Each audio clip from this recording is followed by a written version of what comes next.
안녕하십니까. 이건열 수장입니다.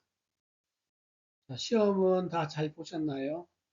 오늘부터는 이제 시험 끝나고 나면 수행평가가 이제 진행되기 때문에 오늘부터 또 몇 차례에 걸쳐서 수행평가 탐구 보고서 작성법에 대해서 설명을 드리고자 합니다. 오늘 첫 번째 시간으로 탐구 보고서 작성법, 탐구 보고서의 어떤 이해, 어떻게 보면 탐구 보고서의 어떤 뭐 원리 이렇게 보셔도 좋을 것 같습니다. 그 부분에 대해서 좀 설명을 드리도록 하겠습니다. 우선 탐구 보고서란 무엇인가?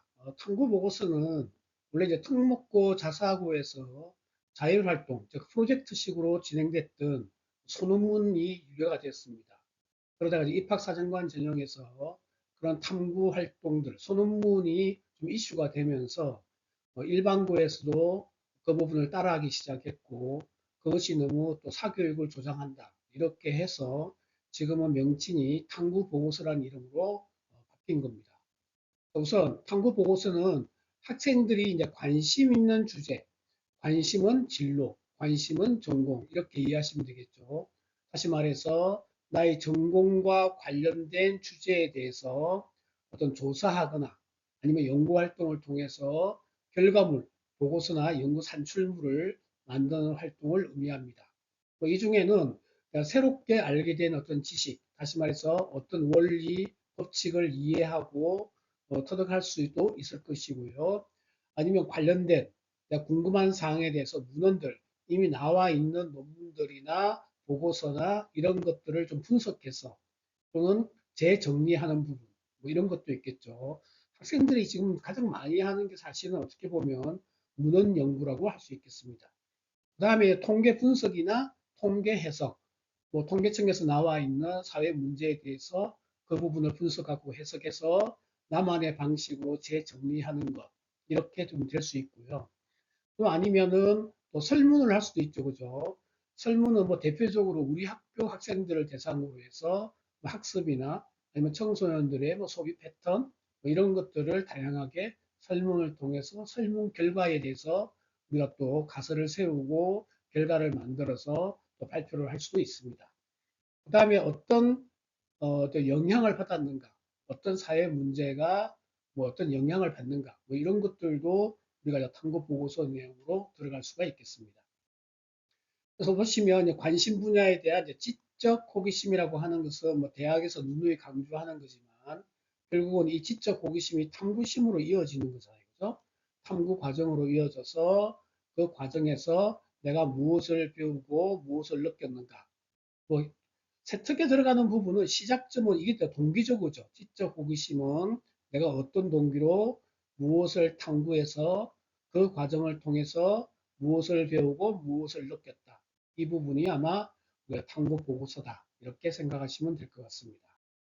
우선 학생들이 가장 많이 하는 문헌 연구에 대해서 먼저 간단하게 설명을 드리면 예를 들어서 조선 왕들에 대한 뭐 연구를 한다라고 가정을 했을 때 학자들은 교수들이나 학자들은 직접 이제 1차 자료를 만든다. 예를 들면 실제로 조선 왕조실록과 관련된 역사적인 사료를 활용하거나 아니면 유물들이라든지 이런 어떤 고서라든지 이런 것들을 직접 보고 논문을 작성하게 될 겁니다. 하지만 우리는 이제 학생들이기 때문에 이렇게 하기는 힘들죠.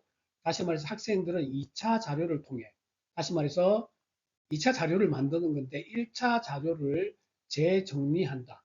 1차 자료들을 모아서 그것들을 나만의 방식으로 재정리한다.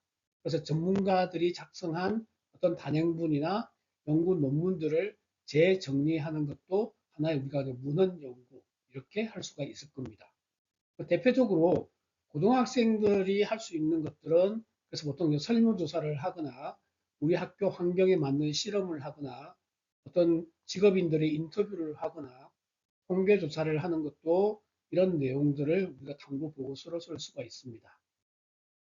그 다음에 이제 대표적으로 보면 이제 가장 중요한 것은 이제 교과서잖아요. 그죠? 교과서에서 내가 가졌던 의문, 호기심, 이런 것들을 확장해서 그것에 대해서 더 알고 싶어. 이렇게 이제 출발을 하게 될 겁니다. 그걸 정리를 해보면 우선 이제 대학에서 이제 탐구 역량은 이제 어떻게 평가하는가라는 부분을 우리가 먼저 한번 좀 살펴보죠.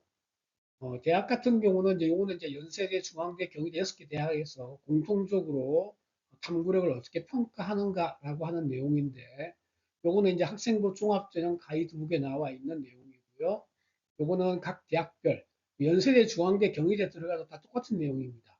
요거를 제가 좀 해설을 해서 좀 설명을 드리면, 탐구력은 출발점이 이제 자치적 호기심이죠, 그죠? 근데 이 지적 호기심은 특히 이왕이면 전공 관련 지적 호기심이잖아요. 그죠?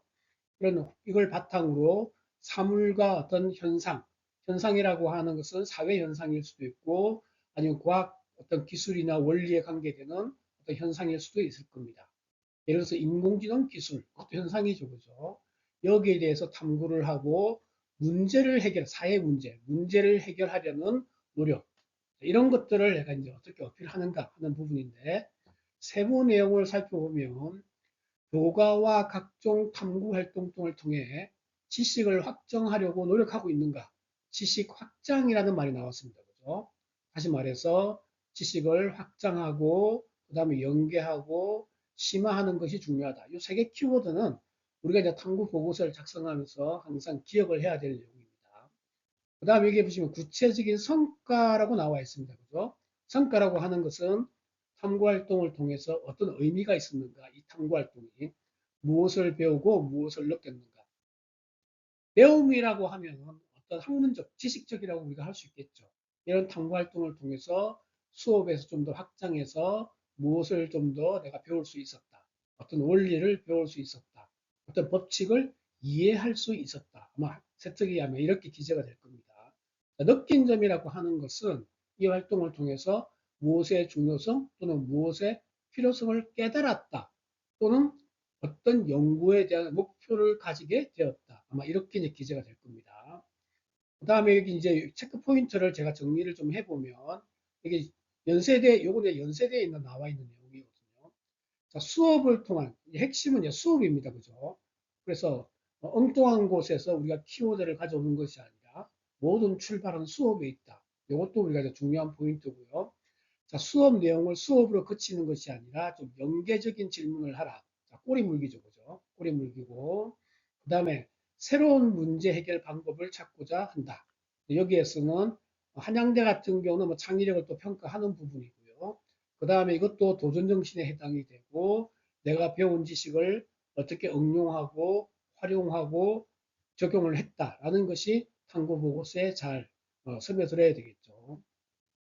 자, 그 다음에 진로와 관련된 수업의 수강 이렇게 되어 있습니다. 그죠?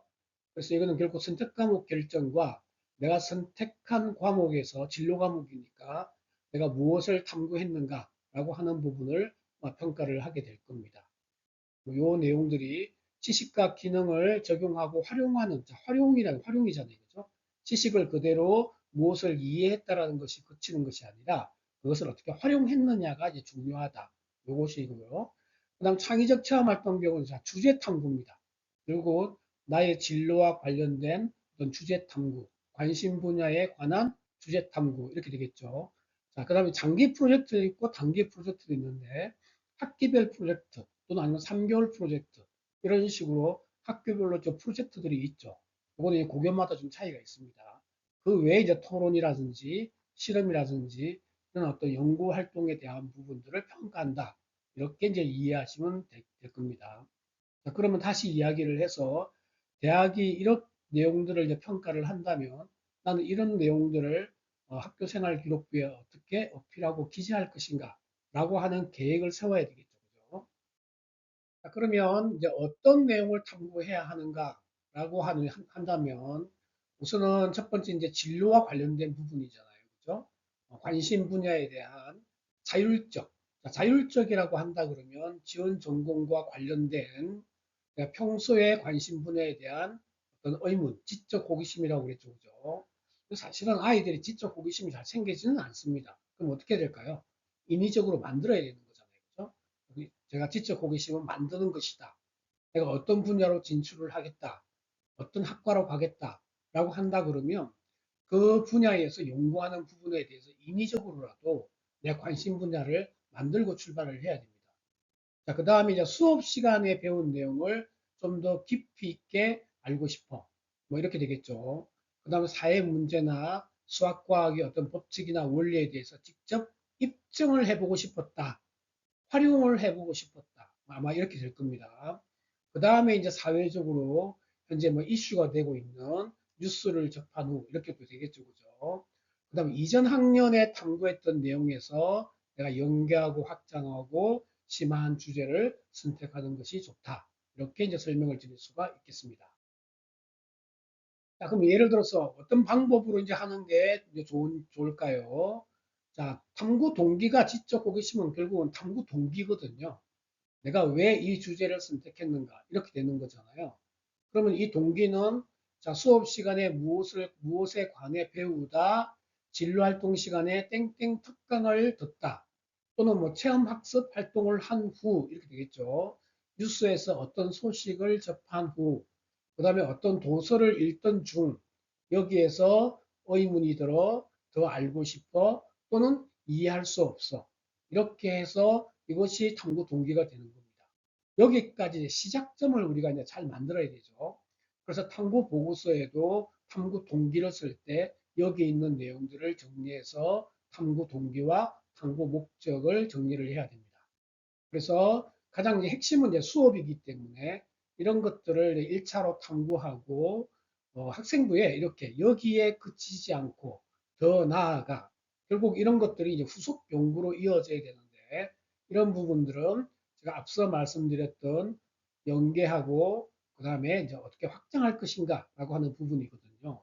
그래서 연계라고 하는 부분은 교과와 교과 간, 예를 들어서 생명과 물리에서 배웠던 것들을 화학 시간에 연계하거나 아니면 물리 시간에 배웠던 것들을 수학 시간에 직접 계산을 해보거나 이런 부분들이 다 연계가 되겠죠. 어떤 수업에서 했던 부분들을 동아리에서 직접 실험을 해보거나 토론을 해본다. 이런 것도 연계가 될 겁니다. 그래서 뭐 이를 적용하여 무엇을 비교하기 위해 직접 실험을 통해 입증하기로 하고 동아리에서 이럴 수도 있고 다른 과목 분야와 연결 이런 것들이 연계다. 이렇게 생각하시면 될 것 같습니다. 확장은 1차 탐구 이유가 이제 확장이잖아요. 후속 연구죠. 그죠? 여기에 그치지 않고 그 뜻이 되겠는데 이를 계기로 무엇의 필요성을 느껴서 내가 후속 탐구를 이어졌다. 좀 더 깊이 있게 알고 싶어서 좀 더 넓은 정보가 필요하여 1차 탐구에서는 무엇을 중심으로 알아봤는데 거기에서 무엇에 대해 더 알고 싶어 이런 식으로 되겠죠. 어떤 원에서 배운 내용을 2에서는 무엇을 배우는지 궁금해서 이렇게 아마 출발점을 만들면 탐구 보고서 동기와 목적이 어렵지 않게 만들어질 겁니다. 그 내용도 나중에 다시 강의를 또 할 내용이고요. 여기까지 이제 기본적으로 탐구 보고서란 무엇인지, 그리고 어떤 내용을 탐구해야 되는지라고 하는 이해에 대해서 알아봤습니다. 그 다음 시간에 이제 학교 알림이를 이제 활용을 할 텐데요. 어차피 이제 오늘은 이번 강의는 이제 우리가 수행평가를 좀 중심으로 학교 생활기록부에 어떤 내용을 기재할 것인가라는 게 목표잖아요. 그럼 이제 학교 알림이를 통해서 내가 무엇을 탐구하고 어떤 주제를 선택할 것인지, 그리고 어느 정도 성취 기준이 되면 내가 좋은 평가를 받을 것인지, 그 부분에 대해서 좀 알아보도록 하겠습니다. 우선 뭐 자료는 밴드 진로진학 스토리에 제가 이미지로 올릴 거고요. 탐구 보고서 강의가 끝나면 PDF로 다시 올려드리도록 하겠습니다. 강의가 도움 되시면 좋아요, 구독, 알림 설정 부탁드리겠습니다. 끝까지 경청해 주셔서 감사합니다.